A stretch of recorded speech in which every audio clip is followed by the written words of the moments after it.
कि पाकिस्तानी खुद डरे हुए हैं और अब मैं प्रूव करके बताऊंगा क्यों डरे हैं। पाकिस्तान में ट्विटर काम नहीं करता, लेकिन कुछ कुछ ट्विटर हैंडल्स काम कर रहे हैं पाकिस्तान में, कुछ कुछ, और सारे के सारे न्यूक्लियर की बात कर रहे हैं। पाकिस्तानियों का फेवरेट स्पोर्ट है कि आओ चलो न्यूक्लियर खेलते हैं, हर चीज में न्यूक्लियर आर्म्ड, हर चीज में न्यूक्लियर आर्म्ड।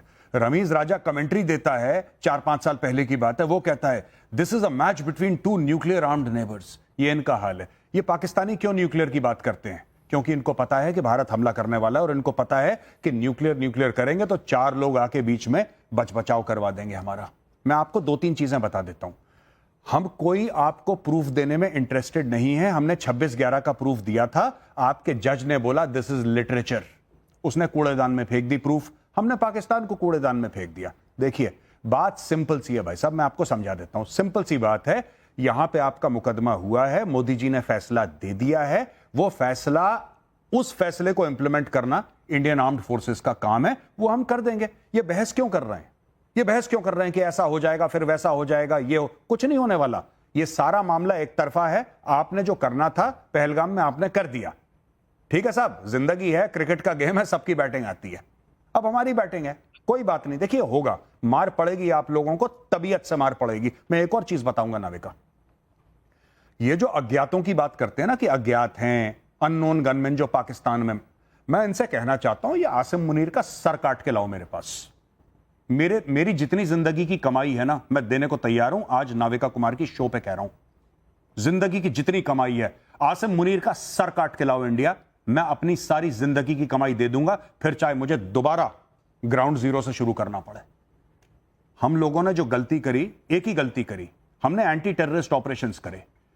पाकिस्तानी पंजाबी फौज की लाशें जब पहुंचेंगी इनके गांव में, तब इनको पता लगेगा। ये जो लंबी लंबी बड़के मारते हैं नाविका, मैं आपको बात बताता हूं छोटी सी, आप ध्यान रखना, ठीक है? कुत्तों को घी हजम नहीं होता, इनको घी देना बंद करें, ठीक है? हमने जो करना है हम करेंगे, हमें आपसे कोई बहस नहीं करनी। अगर आपको लगता है कि आप ऐसा कर देंगे वैसा कर देंगे, बात सिर्फ 1971 के सरेंडर की नहीं है, बात जनरल बाजवा की भी है, जिसने बोला कि टैंक में तेल के लिए पैसे नहीं है, प्रेस कॉन्फ्रेंस में बोला, और यही चीज रिपीट करी हामिद मीर ने सबके सामने, जो आपका बहुत बड़ा एक जर्नलिस्ट है, right? You can not fight against India. ये एक तरफा मार है, ये एक तरफा मार है, और ये होने वाली है। देश का मूड बहुत खराब है। आप लोग जो भी दलीलें दें, बेकार की चीज है। मुझे तो ये भी नहीं पता कि आप क्यों बेइज्जत होने आए हैं इस प्रोग्राम में, क्योंकि वो होने वाला है, फिर आपका मुल्क भी बेइज्जत होगा, ये सब होने वाला है।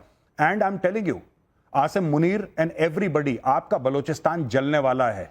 जाफर एक्सप्रेस को छोड़ दो, अभी इंडिया पड़ा नहीं है बलूचिस्तान में। जो आप लोग तोहमत लगाते हैं कि भारत ने ये करा, भारत ने क्या करा? भारत के पास इतना पैसा है कि ब्लैंक चेक काट के अगर बलूचिस्तान को दे देना, कल आधी दुनिया एक्सेप्ट कर ले कि बलूचिस्तान इज, यही तो इनको तकलीफ है। देखिए बात यह है कि आपके दोनों मेहमान जो हैं, हमने उनके झूठ भी मुसलसल सुने, कोई इंटरप्ट नहीं किया, उनकी बदजुबानी भी सुनी, गालियां भी सुनी, इल्जाम तराशियां भी सुनी, हमने कोई इंटरप्ट नहीं किया। अब मेरी बात आराम से सुने। बात यह है कि देखें, पूरी दुनिया को पता है कि कश्मीर पे आपका कब्जा गासबाना है, गैर कानूनी है, जालमाना है। 1 लाख कश्मीरी जो है फ्रीडम स्ट्रगल में अपनी जानें जो है वो गंवा चुके हैं, शहीद हो चुके हैं। 15,000 से ज्यादा ख्वातीन जो हैं जो आपकी आर्म फोर्सेज हैं, उनके हाथों गैंग रेप का विक्टिम हो चुकी हैं। ये आदमी झूठ बोल रहा है, ये बैरिस्टर नहीं है, ये आदमी चोर है, 13,000 से ये आदमी जेब कतरा है, मोबाइल छीनता है लाहौर की सड़कों पे। ये आदमी झूठ बोल रहा है। बातें बोलना बंद कीजिए। आपका झूठ चलने वाला नहीं है, आपका झूठ चलने वाला नहीं है। भारत का एक शख्स यहाँ बर्दाश्त नहीं करेगा। मुनीर को नहीं बचा पाओगे क्या के? उस आदमी को ठीक है, आसिम मुनीर को सुअर की खाल में उसको उड़ा के उसको नचवाया नहीं, नोएडा में, मेरा नाम नहीं। तुम लोग क्या बात करते हो, झूठ बोलते हो। मुसलमान मुल्क तुम्हारे मुंह पे नहीं थूकते। मुसलमान मुल्क, किंगडम ऑफ सऊदी अरेबिया, जहां पे मक्का और मदीना है, उसने बोला कि नहीं देना इनको वीजा। चोर के बच्चे हैं ये, जहां जाते हैं जेब कतरी करते हैं, जहां जाते हैं भीख मांगते हैं। मना कर दिया, सऊदी अरेबिया ने मना कर दिया, कतर ने मना कर दिया, यूएई ने मना कर दिया, फिर ये गए अपने भाई भिखारी के पास, बांग्लादेश के पास, कि यार सुनो, तुम कुछ हमें दे नहीं सकते, कम से कम कश्मीर का नाम तो ले लो। उसने बोला कि कश्मीर को मारो गोली, सबसे पहले तुम $4.5 अरब तो दो हमें। और यहाँ पे बैरिस्टर आया, पता नहीं कौन से स्कूल से पढ़ा बैरिस्टर है ये। तो ये हम क्या बात कर रहे हो? मुनीर ने नाविका, इनका प्रधानमंत्री जाता है, उसकी पतलून खोली जाती है, अमेरिकन एयरपोर्ट पे चेक करा जाता है। आज का प्रधानमंत्री जाता है, उसको कोई पानी नहीं पूछता। वो जानबूझ के घुसता है देशों में कि मैं अपने आप को इनवाइट कर रहा हूं, मैं आ जाऊं।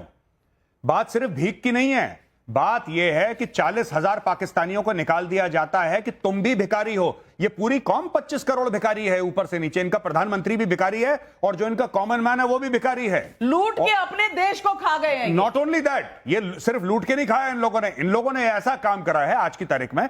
कश्मीर में इन्होंने आतंकवाद करा, कश्मीर में इन्होंने लोगों को मरवाया, फिर ये सबसे भीख मांगते हैं, यार कश्मीर के बारे में एक बयान दे दो, कश्मीर के बारे में एक बयान दे दो। सब लोगों ने बोला कोने में चलो भैया, कोने में चलो, समय नहीं है, रेजगारी नहीं है, चिल्लर नहीं है, आगे बढ़ो। ऐसे लोग ट्रीट करते हैं।